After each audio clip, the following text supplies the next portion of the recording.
Le groupe de gestionnaires 796, responsable des Saguenayens de Chicoutimi depuis 2012, a annoncé il y a une dizaine de jours au maire Jean Tremblay qu'il remettait l'équipe à la ville. En défaut de paiement de 229 000 le contrat pris avec la municipalité était devenu impossible à honorer. Jean Tremblay a présenté hier le nouveau groupe de gestionnaires composé de Marc Denis, Jean-François Abraham et présidé par l'homme d'affaires Richard Letourneau, qui est avec moi ce midi pour en parler. Monsieur Letourneau, bonjour. Bonjour, Monsieur Leroux, vous allez bien? Oui, ça va bien, merci. Monsieur Letourneau, les derniers 24 heures ont été assez chargés. Qu'est-ce qui vous attend pour la suite maintenant dans les prochains jours?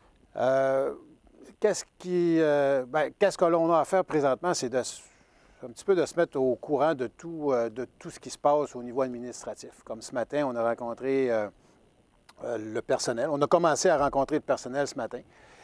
Et cet après-midi, on rencontre la ville parce qu'effectivement, il faut savoir quelle est l'entente entre la ville et l'ancienne organisation. Parce que nous, il ne faut pas oublier qu'on est mandataire.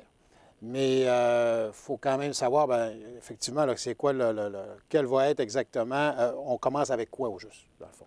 Donc, on a rencontré une partie des employés ce matin, rencontre la ville l'après-midi pour savoir un peu quel a été le règlement entre l'ancienne organisation et la ville.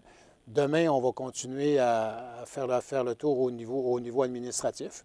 Puis on se donne 2 à 3 semaines là, pour être capable de faire le tour, puis d'être capable après ça de voir qu'est-ce que ça va prendre aussi là, comme budget, puis au niveau opération là, pour le restant de la saison.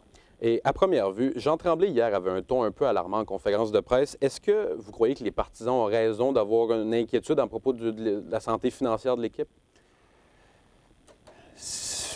C'est sûr, là-dessus, si M. Tremblay était un peu alarmiste, c'est possiblement par rapport aux rencontres qu'il avait eues avec la Ville. Avec la Ligue. Mais ça, je peux pas vous le dire, parce que moi, nous, on a rencontré, là, c'est un petit peu des petites primeurs que je vous dis en cours de route.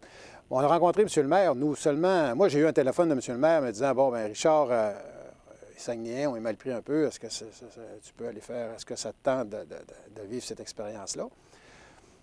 J'ai dit, c'est correct. J'ai demandé la permission de parler à quelques individus là, pour être capable, vitement, de me faire un groupe.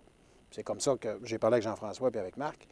Puis, par la suite, M. Abraham et moi, on a rencontré M. le maire mardi passé. On a passé, une demi-heure avec, il nous a expliqué un petit peu la situation. Puis, par la suite, on a attendu, là, puis on a eu le téléphone vendredi soir comme de quoi que c'était fait, mais on n'en sait pas plus. Fait que moi, je pense que si M. le maire a pris la décision de faire, appelons ça, ce genre de rappel-là, c'est parce qu'il devait le faire. Et vous en avez parlé un petit peu, rien n'est assuré pour l'année prochaine dans le cas de votre groupe de gestionnaires. Est-ce que c'est quelque chose qui a eu un impact dans votre décision d'accepter le poste? Non. Moi, j'ai accepté le poste parce que, j'ai beaucoup d'estime pour M. Tremblay. Et puis, je me disais qu'effectivement, s'il avait besoin de moi pour finir la saison, bien, ça serait quand même une bonne expérience. Je ne vous mentirais pas que je suis un partisan des Saguenayens.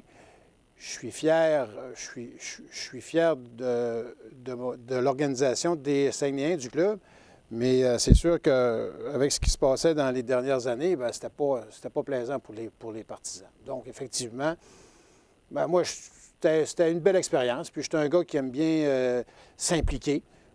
Pour moi, bien, ça me fait un défi supplémentaire. Et on disait que les redevances de la ville de Saguenay étaient un petit peu trop élevées et nuisaient à la santé financière de l'équipe. C'est quelque chose qui est ressorti notamment en conférence de presse. Est-ce que c'est le bilan que vous dressez, vous aussi? Je ne peux pas vous le dire. Là. Comme je vous dis, là, on n'a même pas vu, nous, les chiffres. On ne sait même pas c'était quoi les revenus. On ne sait même pas combien il y a de billets de saison de vendus. On ne sait même pas l'année passée combien il y avait de billets de saison. On ne sait même pas les entendre au niveau de la publicité. On ne sait absolument rien. Ça fait bizarre à vous dire, là, mais comme je vous dis, là, cet après-midi, on commence à déchiffrer. Si vous me posez la question dans 3 semaines, 1 mois, là, je serais capable de vous répondre, mais présentement, là, je ne peux pas vous répondre. Et situation un peu inhabituelle, l'équipe appartient à la ville, et ça, c'est pas habituel dans le circuit junior majeur du Québec. Pourquoi croyez-vous que l'équipe n'appartient pas à un groupe privé comme c'est le cas ailleurs? Bien, écoutez, en partant, on dit que le prix d'une franchise comme celle, la valeur d'une franchise comme celle des Saguenayens tourne autour de 3 millions, 3 millions et demi. Je ne connais pas grand monde ou grand philanthrope là, qui serait intéressé à payer ce montant-là tout en ayant une garantie de ne pas la transférer, etc., etc. Je pense que c'est pas... c'est rendu que ça fait des montants qui sont quand même assez élevés. Mais personnellement, moi, je pense que que la franchise appartienne à la Ville, un, et deux, qu'il y ait un groupe de gestionnaires qui s'occupe à faire la gestion de l'équipe, je pense que c'est la solution idéale. Là. Et d'ici à la fin de la saison, pour la saison que vous allez avoir à vivre avec les Saguenay, est-ce que vous avez des objectifs précis que vous vous êtes fixés, vous et votre groupe? Oui, ça, j'en ai parlé hier, Marc en a parlé hier. L'objectif, c'est la fierté. La fierté autant au niveau des joueurs, que les joueurs soient contents, soient fiers d'avoir de jouer pour le logo des Saguenayens, de l'avoir tatoué sur eux, d'être fiers de représenter la ville, fiers de représenter la région. Je pense que ça, c'est fondamental. Et la fierté aussi au niveau des partisans, pour que les partisans soient fiers. Moi, vendredi soir, là, j'étais content. On jouait contre Shawinigan. On a perdu. Je n'étais pas content qu'on ait perdu, mais on voyait que les gens avaient eu du plaisir. Il y a eu une coupe de standing ovation pendant le match. Ouais. Les gens sont partis, même si on avait perdu, les gens sont partis, ils étaient contents. Bien, c'est ça que l'on veut. Merci beaucoup, M. Letourneau, d'avoir été avec nous. Ça m'a fait plaisir. Et je recevais un des nouveaux administrateurs des Saguenay de Chicoutimi, Richard Letourneau, et vous à la maison. Au revoir.